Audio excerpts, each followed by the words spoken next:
بسم اللہ الرحمن الرحیم۔ کیا آپ صلی اللہ علیہ وسلم کی طرف سے قربانی دینا درست ہے، جائز ہے، یا آپ صلی اللہ علیہ وسلم کی طرف سے قربانی دے سکتے ہیں یا نہیں؟ بالکل وضاحت کے ساتھ بتانا چاہتا ہوں کہ اگر 6 آدمی نے مل کر ایک جانور خریدا، ایک حصہ باقی رہ گیا،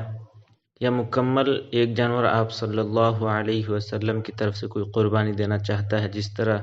آپ صلی اللہ علیہ وسلم نے پورے امت محمدیہ کے لیے، اپنی امت کے لیے ایک جانور قربانی کی تھی، جیسا کہ ہم نے سنا ہے۔ اسی طرح کوئی شخص یا کئی آدمیوں نے قربانی مل کر کی، ایک حصہ باقی رہ گیا تو وہ ایک حصہ آپ صلی اللہ علیہ وسلم کی طرف سے قربانی دیں، یا کوئی خاص آدمی اکیلا قربانی کر رہا ہے، خاص طور سے خود قربانی کر رہا ہے، اپنے 6 حصے میں اپنے قریب رشتہ داروں کا نام دے کر ایک حصہ آپ صلی اللہ علیہ وسلم کی طرف سے قربانی دینا چاہتا ہے، تو اس کا یہ عمل درست ہے، جائز ہے یا نہیں؟ بالکل وضاحت کے ساتھ بتانا چاہتا ہوں۔ اگر یہ مسئلہ آپ دیکھنا چاہتے ہیں فتاوی محمودیہ قدیم جلد نمبر 4 صفحہ نمبر 288 پر، اور فتاوی رحیمیہ قدیم جلد نمبر 2 صفحہ نمبر 90 پر، اور اسی طرح در مختار جلد نمبر 6 صفحہ نمبر 326 پر، اور اسی طرح فتاوی تاتار خانیہ جلد نمبر 17 صفحہ نمبر 453 پر یہی مسئلہ آپ کو مل جائے گا۔ بتا دینا چاہتا ہوں کہ اگر کوئی شخص آپ صلی اللہ علیہ وسلم کی طرف سے قربانی دینا چاہے، بالکل دے سکتا ہے، درست ہے اور جائز ہے، اور دینا چاہے تو بالکل دے سکتا ہے اکیلا۔ اگر کئی آدمیوں نے یا 6 آدمیوں نے 6 حصے پر قربانی دے دی ہے، ایک حصہ جو باقی رہ رہا ہے نام دے دیا ہے 6 حصوں میں، ایک حصہ جو باقی رہ رہا ہے اس پر آپ صلی اللہ علیہ وسلم کا نام دینا چاہتے ہیں،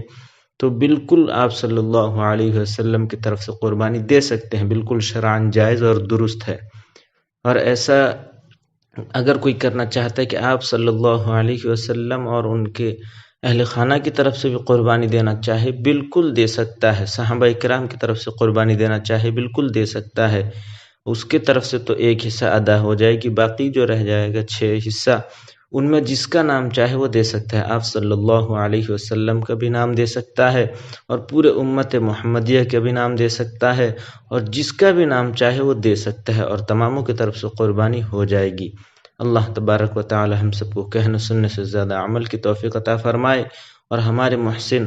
آپ صلی اللہ علیہ وسلم پر ہمیں بھی چاہیے کہ ہم قربانی آپ صلی اللہ علیہ وسلم کی طرف سے کریں، کیونکہ ہمارے محسن نے بھی ہمارے لیے قربانی کی ہے، پورے امت محمدیہ کے لیے آپ صلی اللہ علیہ وسلم نے قربانی کی ہے، اسی لیے امت کا بھی فرض بنتا ہے، حق بنتا ہے کہ امت بھی آپ صلی اللہ علیہ وسلم کے لیے قربانی کرے۔